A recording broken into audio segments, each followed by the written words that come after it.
Hola amigos, ¿cómo están? Mi nombre es Percy Taira y les doy la bienvenida a este canal. El día de hoy quiero compartir con ustedes la reseña de la obra Orgullo y Prejuicio de la escritora inglesa Jane Austen. Bueno, el argumento de la obra es sencillo. Se trata de la familia Bennet, cuya madre está obsesionada por casar de la mejor manera posible a sus 5 hijas, ¿no? Y cuando digo mejor manera posible me refiero sobre todo a que cada una de ellas tenga un matrimonio beneficioso económicamente, es decir, casarlas con las mejores familias que puedan conocer, ¿no? Hablamos de una novela escrita, si mal no recuerdo, en el siglo XVIII, y entonces era algo usual, no es algo para espantarse, sino que era algo usual y era algo común que muchas familias, sobre todo de cierta clase social, en este caso hablamos de una clase social alta, tenga esos intereses. Porque recuerden que antes el matrimonio no solamente era entre personas, sino también entre economías, entre intereses, ¿no? Para ver el progreso de cada una de estas familias. Pues bien, dicho esto, dicho este contexto, esta obra es muy clásica del romanticismo del siglo XVIII en Europa. Es una obra en donde se destaca mucho, por ejemplo, la naturaleza.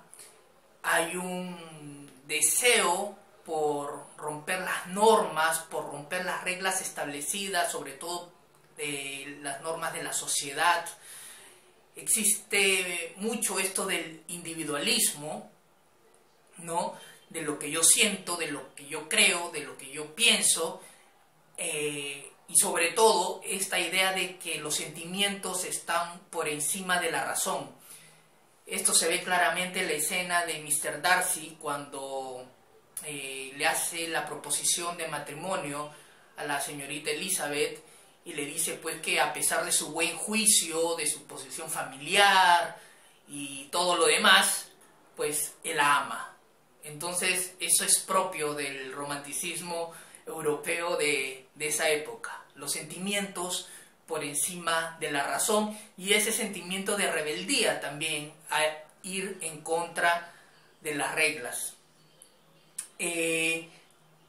Algo que me sorprendió mucho de la novela es la primera obra que leo sobre este tipo de géneros románticos, ¿no? Es decir, géneros pues amorosos, ¿no? Entre comillas. Entonces yo me esperaba una especie de telenovela juvenil, pero no, lo que encontré fue, y me sorprendió mucho, encontré humor, encontré diálogos muy sarcásticos, irónicos, inteligentes, que como digo me sorprendieron mucho.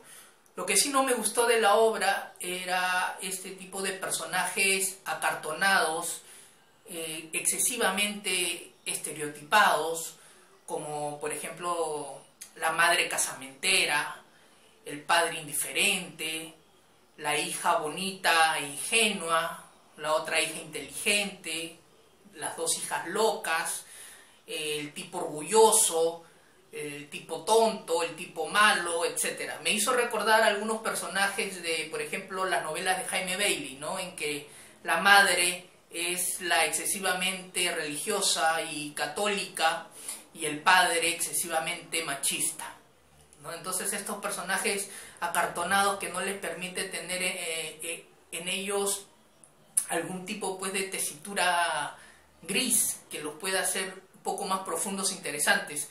Sin embargo, sí hay cierta profundidad y sí hay cierta complejidad justamente en los personajes, creo yo, principales, que son la señorita Elizabeth, que es la segunda hija del matrimonio Bennet, y Mr. Darcy o el señor Darcy, que es pues el, llamémoslo así, el galán de la novela, ¿no? El tipo codiciado por todas las mujeres de la vecindad o de la gente que los conoce, de varias familias, y que sin embargo pues es rechazado a la vez porque tiene un carácter egoísta, antipático, engreído y por demás. ambas, ¿no? En esos dos personajes sí encuentro cierto nivel de riqueza.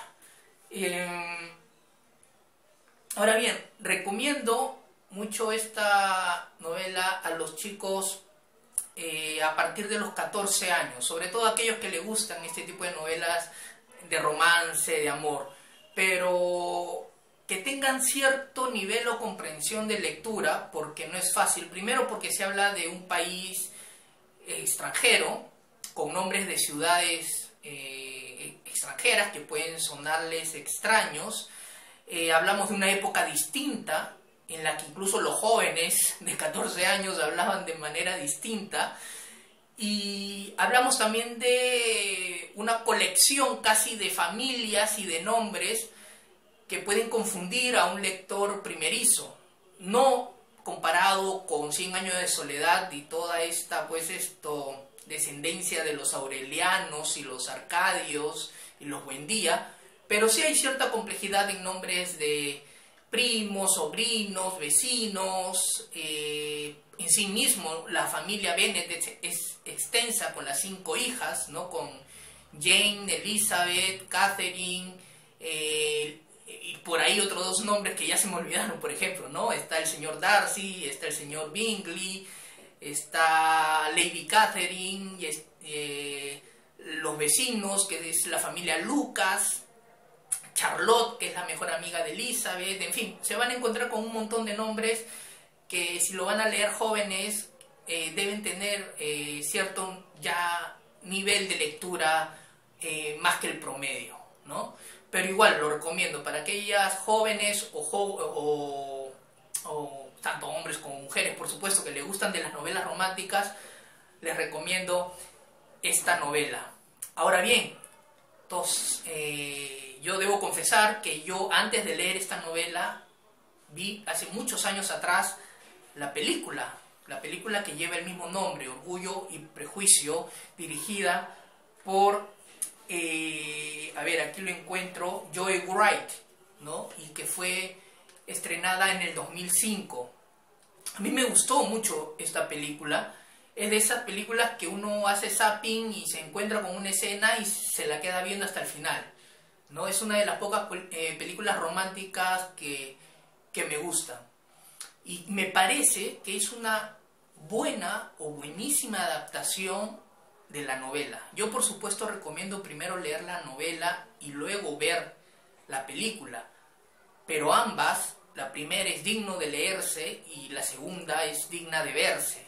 Hay escenas incluso de la película que superan grandemente, diría, a algunas escenas importantes del libro. No quiero spoilear, pero hay una escena que es casi ya un ícono de la cinematografía, que es la primera confesión del señor Darcy a la señorita Elizabeth, en que se hace en medio de la lluvia y la tormenta, que dista mucho de la proposición o la propuesta de matrimonio que le hace el señor Darcy en el libro, que es en el interior de una casa, ¿no? Entonces, en el cine se ve ese dramatismo con la lluvia, con los truenos sonando en los momentos justos, que además fue una coincidencia, algo que se dio así, no era que el director lo tenía planeado, pero todo eso le da a esta película unos elementos dignos a resaltar. Y en sí, toda la película trata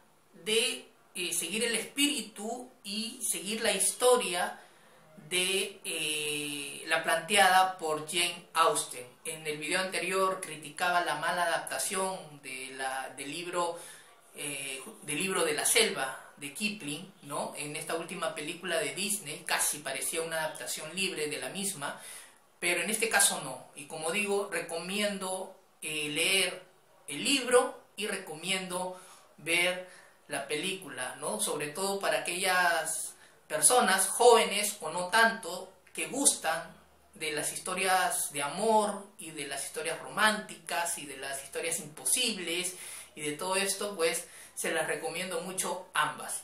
Pues bien, amigos, esta ha sido mi reseña el día de hoy y los espero encontrar en el próximo video. Nos vemos. Chao. Gracias por estar ahí.